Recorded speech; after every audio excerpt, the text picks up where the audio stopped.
All right. You didn't let me give you your intro, but that's okay. No. It's fine. It's fine. We're here.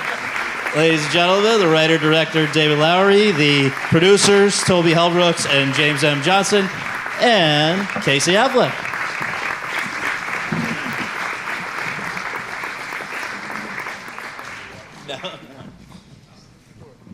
Thank you all for doing this, and thank you all for being here.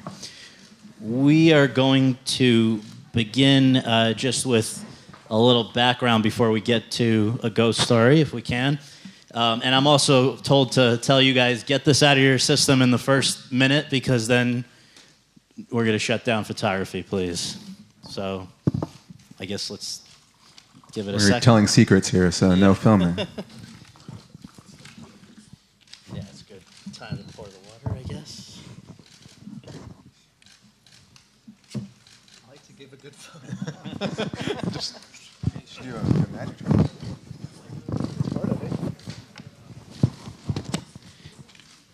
Magically made the water. Okay, thank you guys.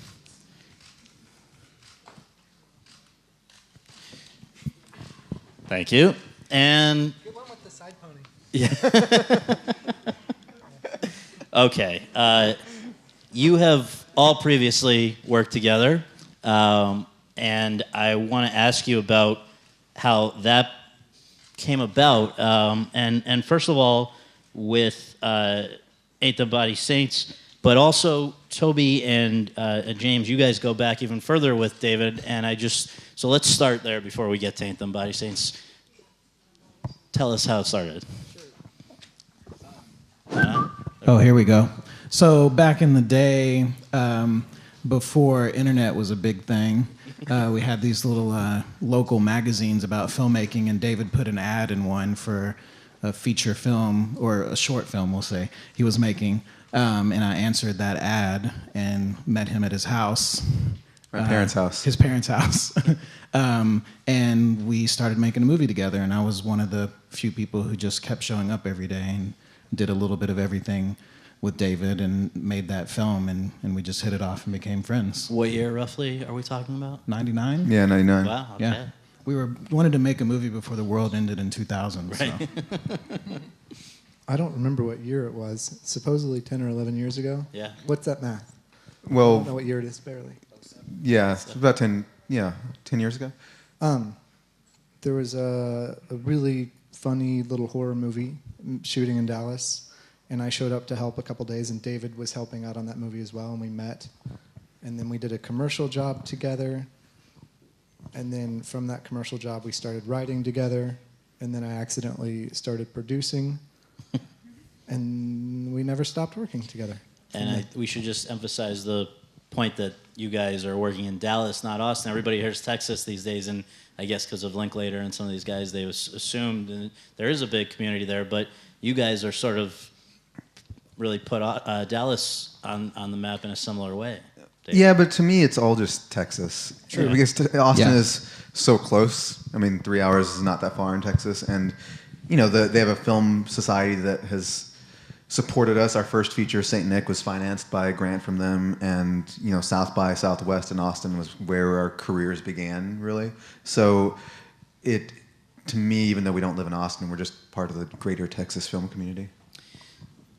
Casey, how did you end up joining this up and running group of folks with Ain't Them Body Saints, which, if you haven't seen, it's absolutely worth seeing. And it was about 4 years ago that it was here at KVIFF and Sundance and elsewhere. How did you end up working with this group of guys? I got the script for Ain't Them Body Saints, and I read it, and I really liked it a lot. And as everyone sort of knows by now, David's got such a unique voice, and it was really apparent right away in the script. And then I went and met the three of these guys at a restaurant. And I go on a lot of meetings in the town called Hollywood. I don't get a million jobs or anything, but I do go on a million meetings. Right. And most people don't look like these guys when you show up. So Thank you. that was it was, and they don't and so I liked them right away, and then we went and did the movie. So David, your career trajectory is very unusual in that you started with these, I guess, what we would call micro-budget shorts or smaller films, and then you have Ain't Them Body Saints, which brought you to a much wider audience, and then you went with Toby and wrote and directed Pete's Dragon for Disney, which is in terms of scale and size and everything, a totally different thing. And then you come back and do a ghost story. So I just wonder, most people tend to, maybe by choice, maybe by being pigeonholed, stay to one general scale. You're all over the place. So how is that something you've always wanted to do, or it's just the way it's worked out? I mean, it's worked out that way. Yeah. I never had any presumptions that I would be able to make a living as a filmmaker, much less make a movie like Pete's Dragon. Yeah. But the reason I started making movies in the first place was because I love Star Wars. So the idea of doing something big and spectacular was certainly appealing to me. But I love all types of movies, all shapes and sizes, and never want to get pigeonholed into one, nor do I want to just spend my life making movies that take 3 or 4 years to make, because then I won't make that many. So being able to, set aside issues of budget and scale and whatever comes along with those things, studios versus independent, setting all that aside, I just kind of want to make the movies that interest me, and I'm very interested in lots of things, and I've got a great deal of curiosity about all different types of films and want to engage that curiosity. But I don't want to. I don't want to get bored. I don't want to start getting lazy by just doing one type of movie. So I imagine I'll continue to jump around and try out different things. At this point in time, do you feel more at home doing the big ones or the small ones, or is it truly, I feel like it's got to be such a different thing. Do you feel more at home doing one? Only reason I feel more at home doing a smaller one is because I can literally be at home. Right. I can stay at home and do it in my bedroom, but where I edited a ghost story. But the process of making them is so similar, regardless of scale, that it doesn't really change. I feel equally at home doing a giant movie with a huge CGI creature in it as I do making a movie with one of my best friends covered in a sheet. So it's like, not really, it doesn't change. I expected it to. I expected there to be more, a greater disparity between the two types of films, but at the end of the day, they're exactly the same. So 2 days, I believe, after Pete's Dragon's finished, this, again, we were saying a pretty massive undertaking. How many days of a shoot was that? At the end, including the pickups, it was about 86, something like that. So 2 days after you come through all of that, you are back in Texas and start work immediately on a ghost story. Was that, you didn't want to give yourself a little break? Yeah, I thought that would be a good vacation. Yeah.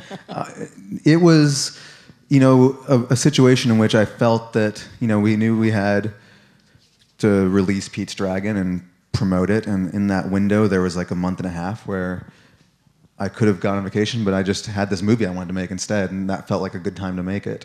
And I kind of was worried that would be the only time I had to make it. I didn't know what would come after, Pete's Dragon opened, and I knew there were some other things I had to go do, another project that was kind of gearing up, so it felt like I needed to do it then if it was going to happen. And Pete's Dragon kept pushing, and the delay, the post schedule kept, what was supposed to be done in early May turned into late May, turned into early June, and we kind of had our dates for Ghost Story already set, so we just knew that, it would eventually back right up to that, and luckily it stopped on June 10th, so we could start shooting on June 12th. So, James and Toby, how did you first hear about this man's desire to do a ghost story? And from your perspective, as I understand as a friend, you're somebody who has seen his work, I'm sure, you take everything, seriously and excited, but it's also, you got a part of you as a producer has got to be saying, like, how do we make this? How do we sell this? This is not a very commercial thing, especially the way that you guys wanted to do it.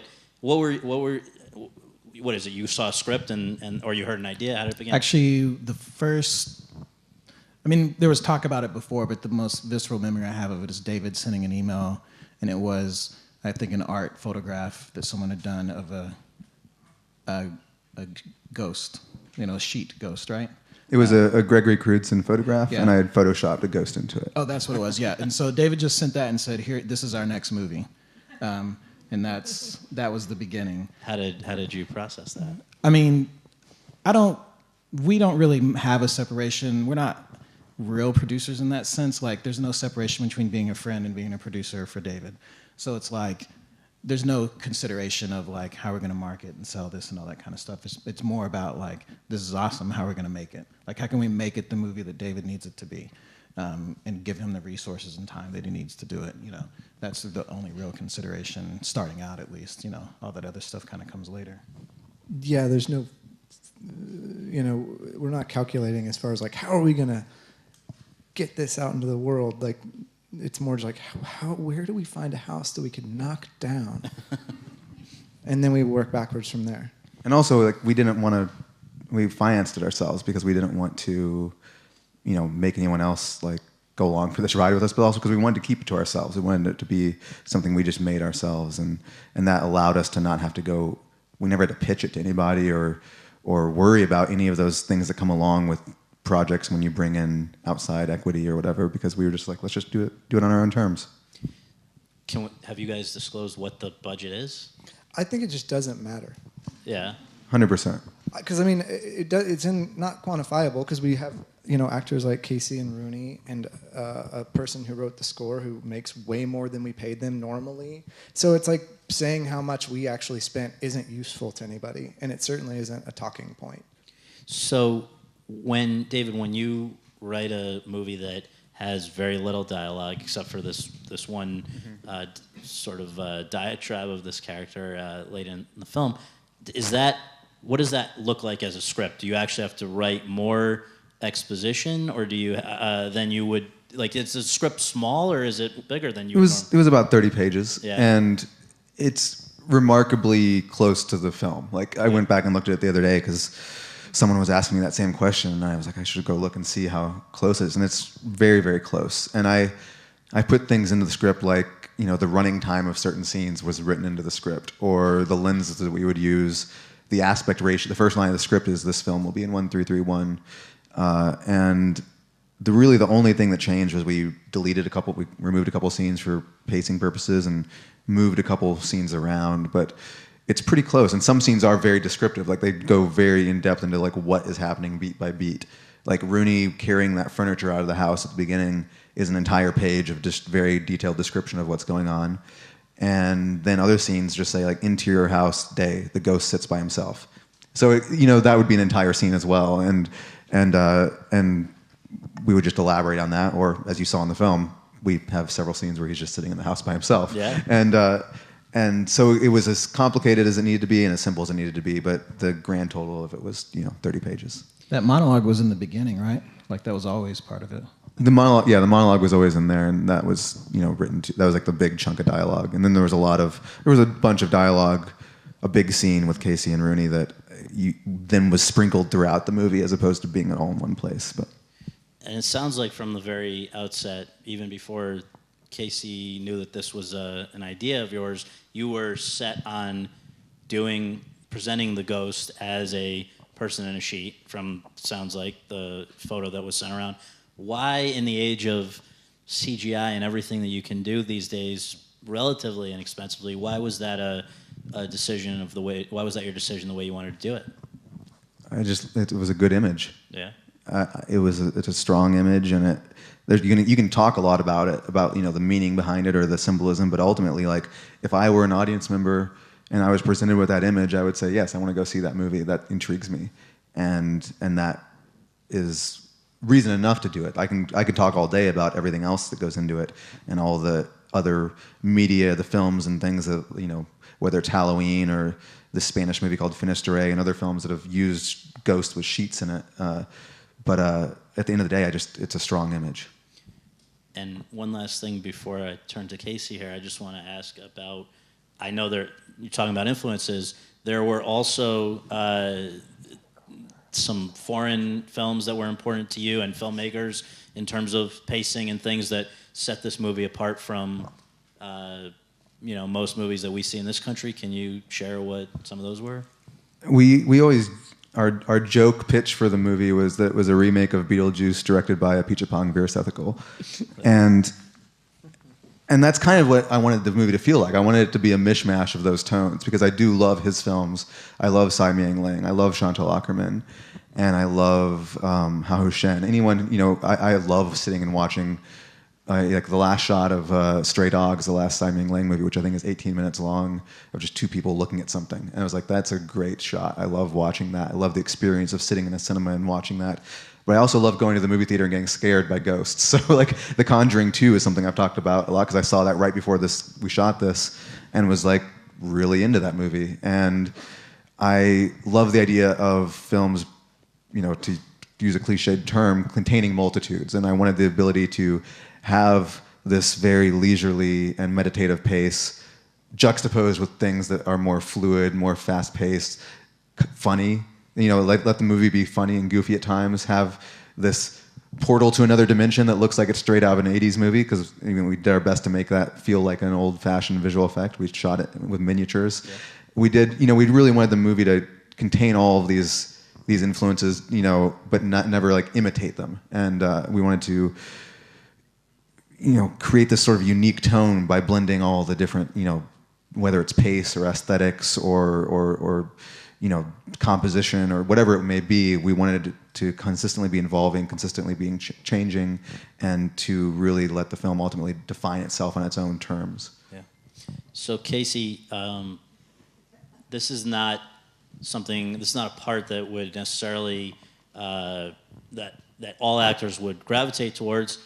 Not a lot of dialogue. At least half the time, you're not even visible on your character is under the sheet. What was it? Was it the fact that you had to act? You had to find other ways to give a performance that drew you to it, or was it just working again with this group of guys? I think most actors actually would be attracted to this, and if the ones that aren't. Well, what the hell do they know? It was, but to answer your question, the first thing that was appealing was working with these guys again. I knew very little about it when David asked me to do it, and I think I said yes right away. And but it was an exciting challenge to think about the character being under the sheet the whole time and still find ways to contribute in the scenes with dialogue and scenes without. Having dialogue's overrated anyway, and the scenes in this movie one of the things that this movie does really, really well, I think, is captivate the audience with visual storytelling, and not only just like actual moving the narrative without a whole lot of traditional dialogue happening, but also creating like really striking images that just keep you on the edge of your seat a little bit. And I knew that David was really a really good visual storyteller, but this is kind of next level stuff. So I know that you've gotten this one a lot of times, but I've got to ask because I know there's an audience full of people. What is it like acting under a sheet for the amount of time that you're doing? What and how did you approach that whole unusual aspect of this? It's not unlike acting without a sheet. You are trusting the director who's creating the context for everything that you're doing, and I don't know whether you're wearing a sheet or a hat or a mask or whatever. You're still sort of playing a part in the scene, and you're following your impulses while also allowing yourself to be puppeteered by the person who's in charge of the whole thing. I have a question. Yeah. I'm sort of curious what you can ask David. I'll ask you, and then you ask David. I'm curious to know how David would describe what's happening at the end of the movie emotionally for the ghost, and why he is released from his perpetual residence. And did you just see it was this the first time or the second time? The first time that I've seen it in the Czech Republic, for sure. Yes, okay. So, David? I would suggest, and I think it's open to interpretation, but that he is, at that point in the movie, has realized that it is important to, or maybe not even realize on a conscious level, but that that the physical things to which he had been so attached no longer hold sway over him. And after finding, the one last thing that he'd been waiting to just, catch a glimpse of for the past however many hundreds of years he'd been sitting in that one spot, that realm was meaningless, and he has reached a point of acceptance and is ready to move on, and just allowing himself to be ready to move on was all he needed to. Does he come to that understanding because he sees himself say to his partner in bed that it's okay, they can move? I think that's part of it. I definitely think that's part of it, but I think that's almost more for the audience than him. I think it's more for him, it's just like the cumulative weight of having sat through his entire life in that space. Mm-hmm. This in a way, I believe, ties back to you, because what spurred you to even write something about the subject matter of being attached to a home, etc.? I'm just a homebody. I like being at home a whole lot. I had recently moved to LA from Texas, and that was a very upsetting thing for me. I didn't really want to do that, nor did I want to leave the house that I'd been living in. And my wife and I got in an argument about that, and that argument was then transcribed by me, because that's just the annoying thing that you do sometimes when you're a writer, and became dialogue that Casey and Rooney performed. That was the initial seed that then somehow this ghost kind of entered that scene and became a ghost story. But it was initially that, and I was just wondering to myself, like, why am I so attached to the homes that I've lived in? Why does that matter so much to me? Why am I so literally attached to physical spaces, and that I just don't want to move my stuff out of them? I don't want to leave, the rooms that I currently inhabit. It's something that I think has always been part of my life. Like, I've just been, very, attached to the places I've lived, and every time I've had to move from childhood on has been a very, difficult and heartbreaking process. And I think that's the same I've heard that moving is the second most stressful event a person can go through next to divorce. And I imagine that's probably true. So. Did you move a lot growing up? No, just like 2 or 3 times, but it was enough to be, I think if I'd moved a lot, I probably would have gotten used to it. And the fact that I never did probably allowed me to, really establish, like, put down roots wherever I went and let them flourish, so that when I did have to move, it felt very disruptive. Another thing that's come up in a lot of the coverage of this since Sundance is, people are curious, do you guys actually believe in ghosts, or the idea that this kind of some form, even if it's not a guy in a sheet, that there's some omnipresent thing in life? So I guess I think ghosts are a wonderful dramatic tool for storytelling. I also would love to find proof that they exist, and I welcome any ghosts to try to terrify me. I guarantee I will be terrified, because I scare very easily. Right. And that would be wonderful, but I don't really believe in them. Well, I don't know. I'm open to it. Open to it. I don't really have anything to add. Same boat, really. I'm very easily scared, and I'm terrified by ghosts, which I do not believe in.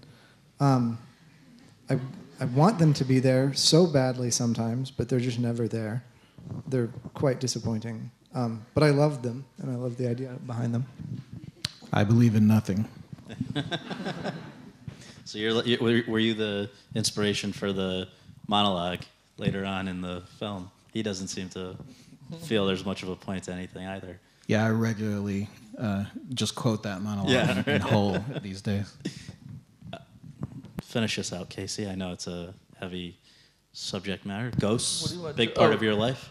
I don't know if there's ghosts, but I suspect that they're not nearly as scary as humans are. So if they're around, I don't mind. So, back on Earth with Rooney Mara and you working, having all you guys previously done this with Ain't Them Body Saints. What changes the second time? Is that me? I don't think the second time that 4 years later. Did you notice that it was a different experience because you were all more familiar with each other's way of work, or was it such a different type of movie that actually it wasn't like it was stepping into old shoes? I mean, for me, as someone who just wants to work with friends all the time, it helped. There was no difference. It was just like I knew everybody a little bit better, and that was great. I mean, we made Ain't Them Body Saints, and then it wasn't like we stayed out of touch. We hung out. We, get dinner. Whenever we're in the same city, we see each other, and that's great. It's great to be able to count you guys amongst my friends, and when I make movies with friends, like it just makes everything easier. So there wasn't a huge difference, other than that we're just more familiar with each other and trust each other more. I think people do. Oh, go ahead, James. I think people do their.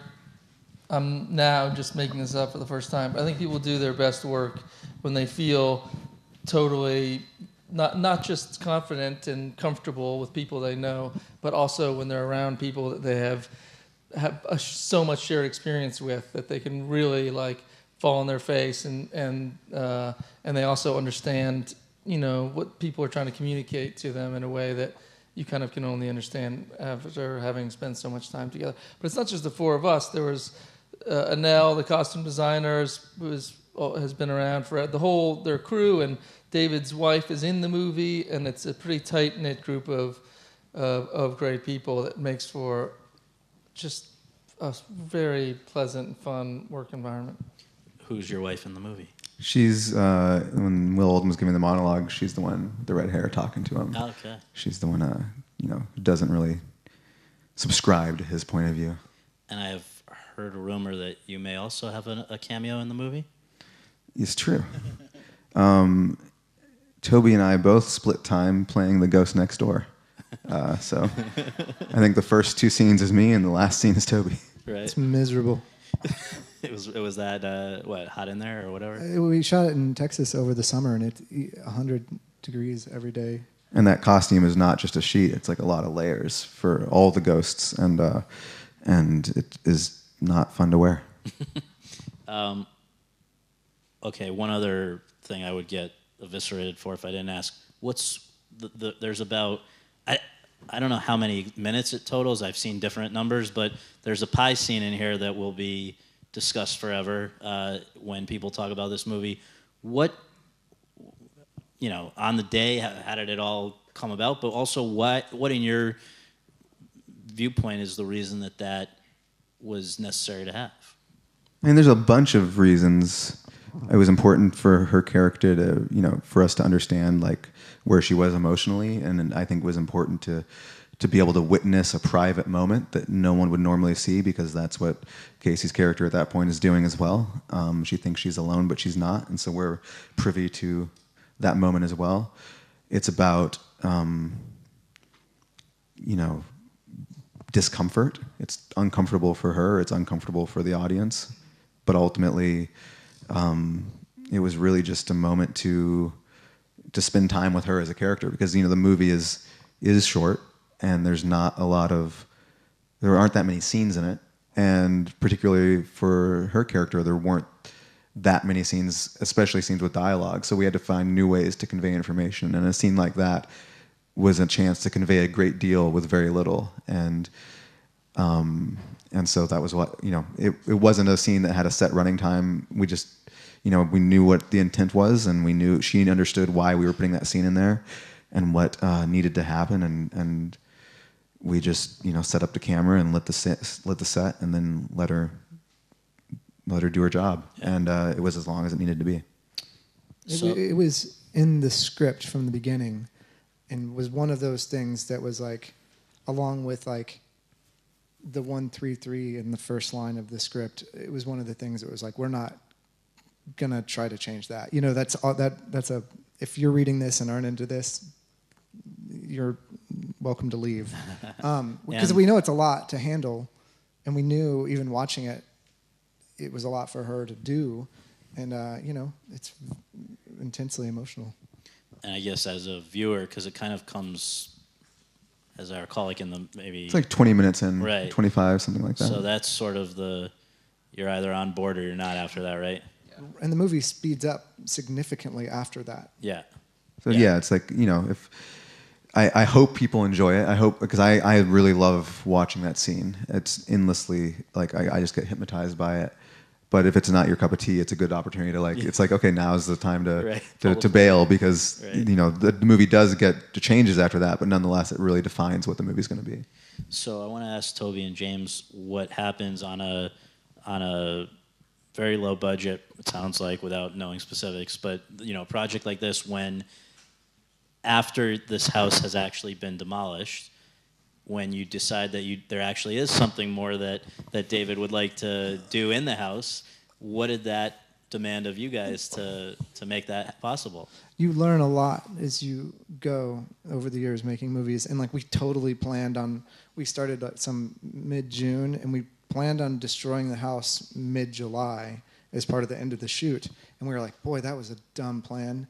Because it became really obvious, and just like we were exhausted and just needed to figure some things out. Like, let's just put that off. Let's just move that 3 months down the road and knock the house down. I think actually we only did it a month later, right? Like in late August.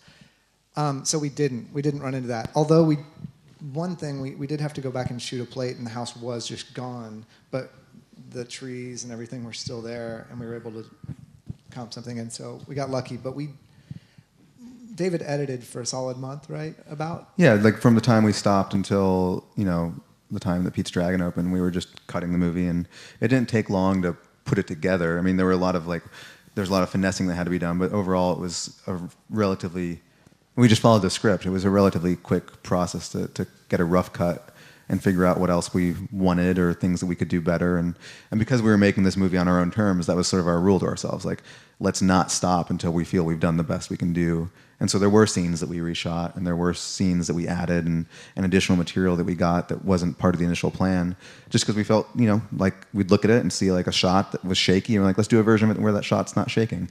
Or let's, you know, find a better angle to cover this scene, or things like that. Which you can't always do on a bigger movie, because days are too expensive. But no one was going to stop us, which was part of the luxury of making this. We could just go out and redo something if we needed to. And it's not like it feels like the Blair Witch Project or something. You guys, it's very polished and cool in like one sequence that I wanted to ask you about, because as a viewer, it just really stood out to me, was where the ghost is standing there as, I guess, Rooney's beginning to go on with her life, and you have that sequence where it doesn't look like he's moving, but she comes out of the bathroom as different. I just, maybe, how did you do that? Well, I mean, it kind of goes back to what I was saying about how it doesn't matter what the scale of the movie is. Yeah. The production feels the same, because we were using the same camera from Pete's Dragon, the same equipment. That particular shot was a motion control shot, so we shot it 3 times, or 4 times, once with the ghost, once with Rooney, once with Rooney, once with Rooney, and then we just composited them all together. And that's the type of thing that you definitely see on big budget movies all the time. Maybe it's a little less common on a low budget movie, but there are ways to do it, you know, for very little money. Yeah. And we just are able to, you know, we have friends that built their own motion control rig, so we were able to call them and ask them to come do that. And that's the tools are there at your disposal regardless of the budget. And that was something that we learned a long time ago, and has enabled us to make a lot of things that normally would cost a lot more for a low price. I know that's something that many people really love about this movie, and that I think is near and dear to you, is the music, the score, and the song that ends up being performed. Can you familiarize people with how that came to be? And it's actually part of a continuum within your movies, right?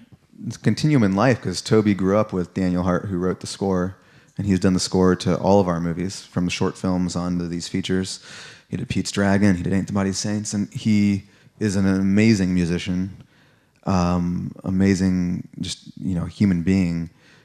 And he also is has a band called the Dark Rooms, and so when we were doing the score to Pete's Dragon, he was recording a new album with his band, and he played this one song for me that he'd written, and I just became obsessed with it and couldn't stop listening to it. And it was around the time we were developing this project, and so I just wrote it into the script. And Casey and Rooney are basically playing me and my wife, and it was too easy to make him be a filmmaker, so a musician was the next best thing, and it just felt like, well, that was a great way to use that song and have it communicate something very personal for those characters. And then the feeling of it just felt right for this movie. Like, it felt like what this movie should feel like. And so Daniel thankfully let us use it. He was like, yeah, absolutely. And Have you ever used it anywhere? Or is it just like you heard it before it was out? Yeah, and it'll be on his next album when that comes out soon. Yeah. But it is, this is the first time it's been used for anything. That's cool. And I think the movie will it defines the movie, and the movie defines the song now, which is which is a great thing for both. But the score then emerged from that song, and so he took pieces of the song, like elements of it, and every piece of the score is based on like one element from the song. So Casey, as an actor who had not, I don't think, had a challenge like this, I don't know too many people who have had it before, this type of performance, what do you come away from it? Is there something that you've come away from it learning about yourself or the job, or just that you're better at because of this, or that makes you a better actor because of the experience? Well, I hope that whether you can articulate it or not, every job makes you a little bit better at something. And I don't know exactly what it is with this. I don't think it has anything to do with wearing a sheet, which is probably the most unique part of it. But if I had to say, sort of describe what I would learned on this, it would be mostly about, letting go of having to prepare so carefully. And, one of the things I love about David's filmmaking is that he is, he writes it and he directs it, and it all feels of one piece. There's not much of a separation between the thing you read, the thing that you see being filmed, and the thing that you see on the screen. It all feels like the same creature, and so and I just happen to love the way he uses language, and so you get to be a part of that, and like in Ain't the Body Saints. And in this, it was a little bit different in that there was some dialogue written, but then there was some that he would describe what the scene was meant to be about, and then we'd have to try to discover that. Not too much, but there were some instances of that, and so I learned how to I had improvised plenty before in other movies, and but I guess on this it was about sort of not creating a character in the same way with, knowing so intimately sort of their backstory and making all those details up so that it feels like a real person in your head that in some ways is both makes the performance richer, but is also sometimes a kind of armor so that you feel like you know how to handle every situation because you've done so much homework. Whereas in this, I didn't have to do all that. I just sort of was just there on set and I think Rooney was feeling the same way. Like, okay, we're just here, and whatever it turns into, it'll turn into, and we're not gonna. So letting go of some control and was part of the exercise. Yeah. The last thing for me before we open it up to the audience, I guess, did you end up moving to LA with your own parallel experience? How did that resolve itself? And then also, is there something that specifically you would hope people take away from the experience of seeing this movie? I understand everyone can interpret things their own way, but is there an underlying thing? We moved to LA, and then we moved back to Texas. Okay. And my wife's getting ready to direct her movie there, so it's very convenient for both of us. Yeah, that's cool.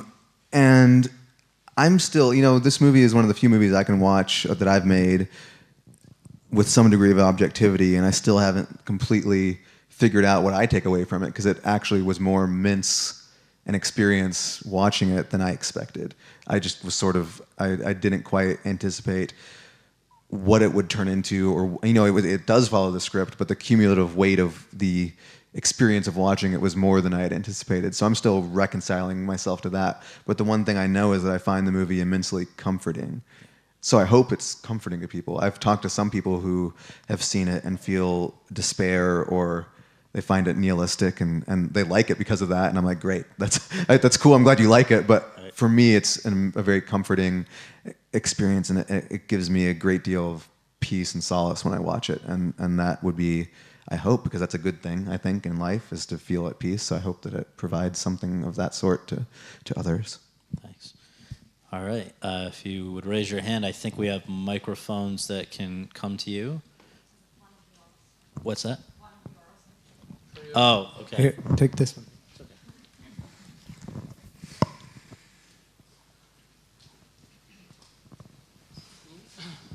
I would have a question to Mr. Affleck. How does it work with between you and your brother when you act in his movie? Are you actually casted, or he give you a ring and say, Casey, I got a job for you, so would you take it or not? And you say yes or no, and how much do you give me for that? Thank you.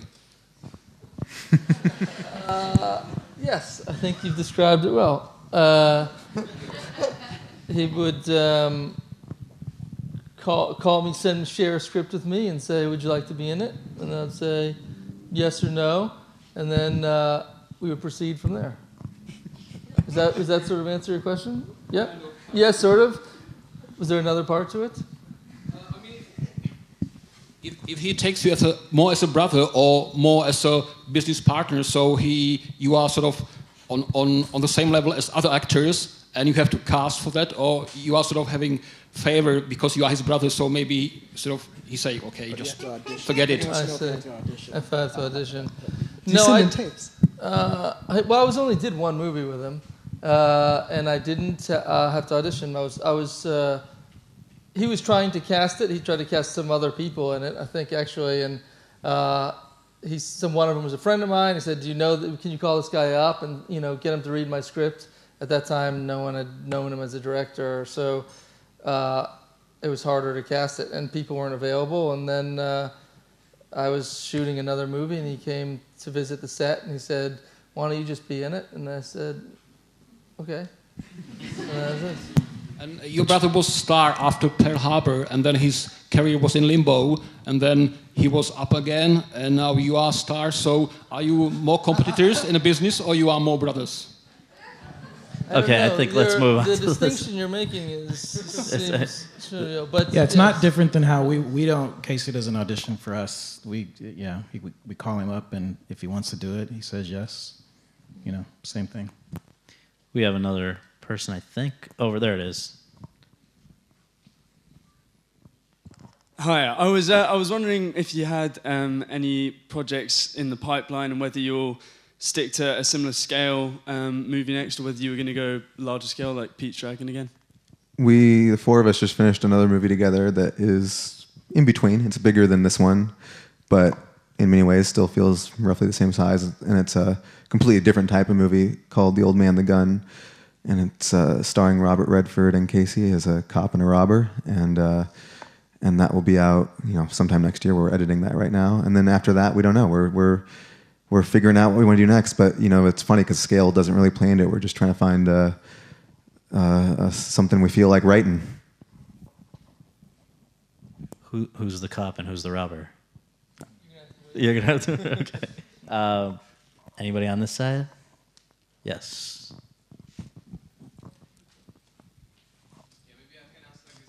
Yeah, I can hear you.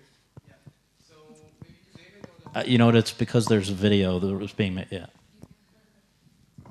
Hello. So the question more to David or the whole crew as well. So the film has roughly about 90 minutes of the runtime. So my question is, nowadays, mainly the blockbusters are getting over 2 hours and 2.5 hours, which is ridiculous.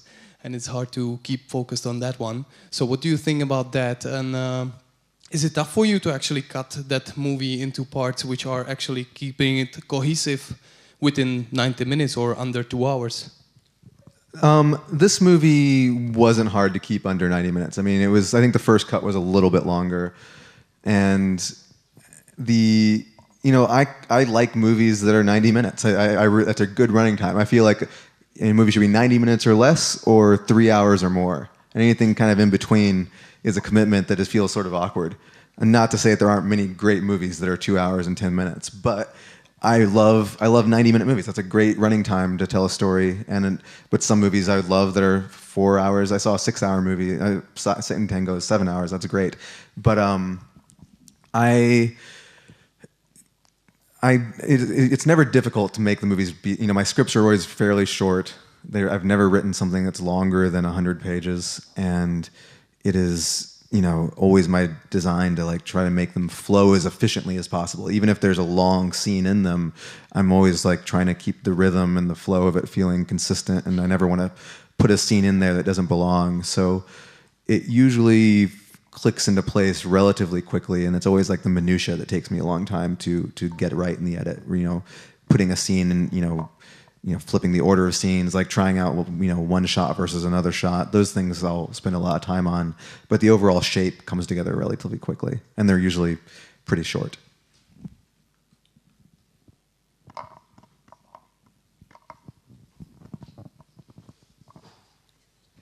Thank you.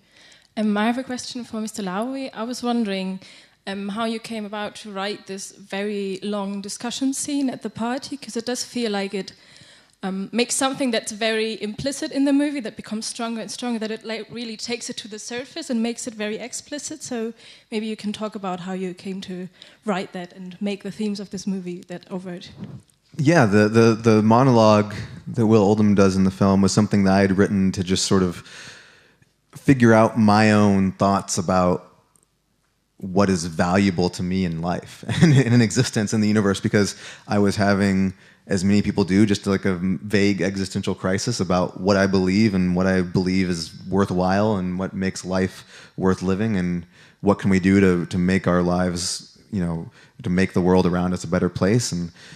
And so that monologue was just me working through those ideas and trying to put them into words. And there's no conclusion drawn, but it kind of gets you in the right headspace to sort of form an opinion or at least understand what this guy is reaching for. It's all about like they're reaching for it. There's never like he never defines his thesis at the end of the day, because I still hadn't and still haven't. I'm still figuring all that stuff out. But in the context of the movie, it was important to put it there for me because I felt like we'd gotten, almost 2/3 of the way through the film.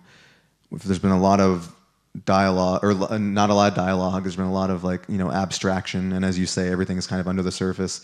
And I wanted to just have a moment to clear the air and to have something tactile to grab onto, and in this case, it was dialogue. And I don't know if it necessarily makes it's not the key to the movie by any means. It's not like it's not like the movie's thesis statement, but it does pave the way for where the movie's going next, and sort of allows you to take a breath before it pivots into this new direction, and recontextualizes everything you've seen before to a certain extent. So it really is a palate cleanser and a mood setter and a roadmap in a way. But to my mind, it doesn't actually explain the movie, but it helps give it a context, and that was sort of the hope. Is there any particular significance to casting Will Oldham in that part? I love Will Oldham as an artist. He's one of my favorite singer-songwriters. I've been a fan of his for years and years and years. And back in 2011, we all made a movie called Pioneer, in which a father tells a bedtime story to his son, and it's 20 minutes long or 16 minutes long, and we needed someone who could tell a story for 16 minutes and make it captivating. And I had a notion that he would be able to pull it off, so we wrote him a letter, and he agreed to come do it. And that was the beginning of a creative partnership that's continued from across most of our films in one way or another, because he wrote some music for Pete's Dragon, did a song, and he's on the soundtrack. And then when we had this scene, once again with the big monologue, it felt like something that he would be, suitable to. He would do a wonderful job with it. So it was an easy call to make. Hi, I have one question. What's happened to the world when Ghost committed suicide? I think the world just keeps on going, I have like a weird idea about how time works, but I like the idea of someone ceasing to follow a linear path in whatever dimension time is. And so at that point, the world just keeps on going, but the ghost is somehow wound up in a different part of time, a different part of existence. And the idea is he's always like stuck in the same space. It's always the same, you know, physical space, but he's just wound up in a different epoch of that space.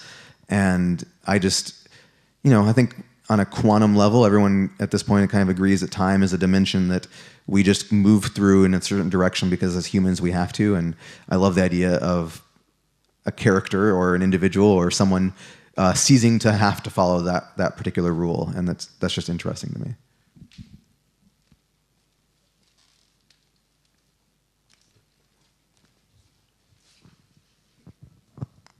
Hi, so I have a question for David. You said that some of the dialogues was inspired by an argument with your wife, and you mentioned also she's a filmmaker as well. She is, yeah. Yeah, so I'm pretty sure that she must have known in the process that you basically are, you know, making a film based on something like this. And I wanted to ask if that had any impact on the creative process while she basically knew what you were doing, and how does she feel about the result?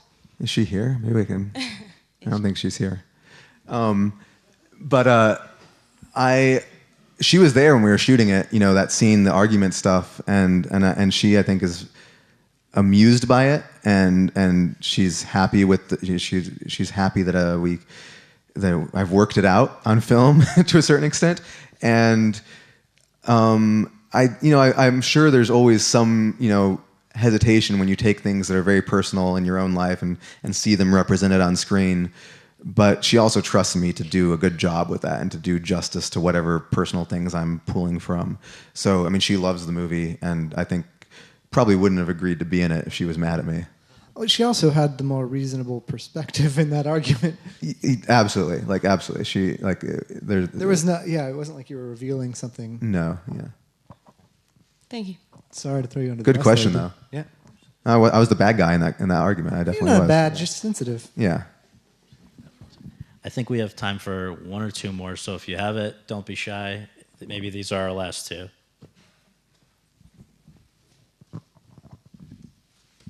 I would like to ask if you could talk in more details about visual style of the film, because we could see the visuals that are close to, let's say, Carlos Reichadas and Terence Malick and Tarkovsky and I don't know. So to which level it is conscious and to which unconscious, and if you maybe reveal something when you watch the film now that you didn't put there actually, that the final result is more than you thought it would be. Definitely it is. You know, one of the things that I initially thought when I conceived of this was that the entire movie would be a series of tableaus, and they would all be wide shots from a certain distance, and that the camera there would be no close-ups. It would just every scene would be a single shot, a single tableau. And we did that at first, like the first 2 days, I think we stuck to that. And then very quickly realized we wanted to have some close-ups. And so, nonetheless, that was sort of the visual approach at first. And then we finished the sequence with Rooney leaving the house and driving away, and moved on to the sequence with the new family moving in, and just felt like it was time to change things. You know, most of the sequence with Rooney was either, you know, either a tableau or a locked off close-up or a very elegant dolly move. You know, there's nothing handheld in that whole sequence. And then with the family moving in, all of a sudden we felt like we wanted to be moving more. There's kids running around, and we wanted to capture that energy. And so we did everything on a gimbal, and everything is very fluid, and there was not a single or very few locked off shots in that whole sequence. And then that keeps happening. Every time we move forward in the story, we sort of just figured out a new visual approach to it, whether it was employing zoom lenses or breaking out two cameras and just trying out different things.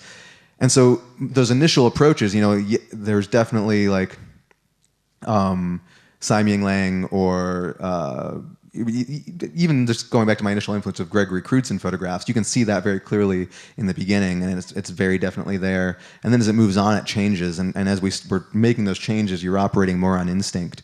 And when you're operating on instinct, you're calling on all of the movies you've seen before in your head, and you're just kind of like following whatever muse might strike you in the moment. So when I watch that sequence with the family, not just because it's in Spanish, but because of the way it's shot, I definitely do see Carlos Regatas, and I see the opening sequence of Post Tenebras Lux in there. I'm like, yeah, that was probably somewhere in my head.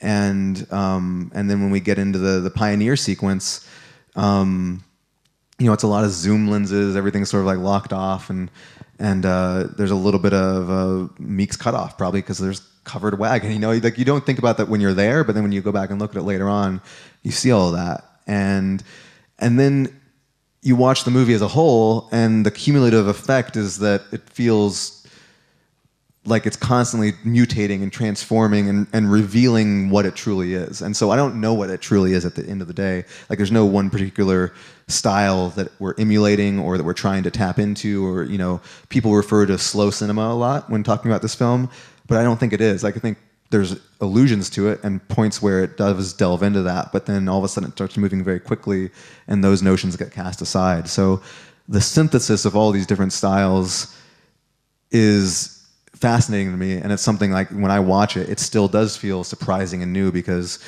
I didn't expect, one ideological approach to filmmaking to rub up against the other one in the way that it actually does, and it kind of creates a really interesting visual experience for me as a fan of all of these different schools of thought in terms of how to make a movie. You said that I don't know, maybe I misunderstood, but have you not seen Ain't Them Body Saints since it was here? Is that true? Yeah, and I watched the first 45 minutes of it, and then we had to leave to do some press. And I was sitting on the aisle, and it was like, this is great. Like this, and we didn't mean to watch that much of it, and we were really just, it was just three of us just sitting there, and we were just like, it's never going to get as good as it is right now, so let's get out while we're ahead. And we haven't watched it since then. But is there some other consideration for why? It seems like you've watched this one a few times and are more receptive, more open to the idea of doing it. Is it truly just because you didn't have that first experience that you felt couldn't be beaten with how you saw it, or is there something about seeing this story that is different from seeing Ain't Them Body Saints? I think this is a movie, I'm very proud of that movie, but this movie is, it's better to me. I enjoy watching it more, and I can get lost in it, and that's something that I can't do often with my own work. Even for the short films, it's hard for me to sit through 5 minutes of or 5 or 15, however long they are. Pete's Dragon, I haven't seen since I didn't watch the premiere of that either. I couldn't, I was done with it, and I love that movie. I'm incredibly proud of it. And so my decision not to ever watch them again is no reflection on the movie itself. It's just that I've seen them. I'm done. I'd rather remember them at that point. But this film, I'm not quite ready to let go of yet, and it works on me in a different way. And even today, I was watching it and had to leave to go do some press. And I really did not want to. I wanted to stay and see the whole thing. And I said, when I introduced the movie, I was like, this might be the last time I ever watch it. And I don't think it will be. I think I'll watch it again. And I look forward to that. And our last question was coming from, I think, another person in the back. Did we lose you? It wasn't this person, but if we can't find the other person, that's fine. So you mentioned that you're still trying to figure out and reconcile sort of what you get away from this movie. And you also mentioned that the first thing that you sent to your producers was an image of the ghost. So I'm kind of wondering about your initial conception of the film. Like when you're very first thinking about making this film, is it the ideas that you're, the conversations that you're having in yourself, or is it sort of one image that's striking that you want to explore more? It changes from movie to movie, but it very often starts with the image. And this particular image predates this movie. I made a short film. I'd forgotten about this, but I made a short animated film, or animated's not the right term, it's illustrated. It's just a series of illustrations like 7 years ago, and I watched it recently, and there's a ghost in a sheet in that. And so it's something that I've been like waiting to use and waiting for the right film. So that image was there. And then there's always just like, it's always a weird combination of just tone and sounds and emotions and sometimes dialogue. Sometimes I'll have an idea for a scene or an ending. Sometimes I have an ending that I want to get to, but they never really present themselves in any sort of categorical way, and it's never very functional. Like, it's always a big blob of inspiration, which sounds cheesy to say it, but it is. It's a very amoebic form that kind of just hangs around in my head long enough to, and I feel like, okay, there's something there, I should start writing. And I usually don't know what the first thing is going to be, but I have enough idea of the tone or there's an image and I'll start with the image, but I just kind of start, and I sometimes have an idea of an ending, but usually the ending changes by the time I get to the ending. And so for me, writing is very organic, which again, this sounds sort of cheesy, but I don't really ever have a game plan in mind, nor do I have I sometimes have stories I want to tell, but they're never traditional point A to point B stories. And so for this film, it was particularly, rooted in a feeling and in an emotion and in an image. And then also that argument I had with my wife, that was a big part of it because I wrote the whole thing down. But other films, like with Ain't Them Body Saints, it was really just wanting to make them, I was listening to music and I wanted to make a movie that felt like the music I was listening to. And certain things came to mind from that music, and that's where I started. And then, I've written, a Disney movie with Toby at this point. And when you're writing a Disney movie, you've got like, you're trying to please millions of children around the world. So you have a very limited, you've got like a construct that you're trying to fill in.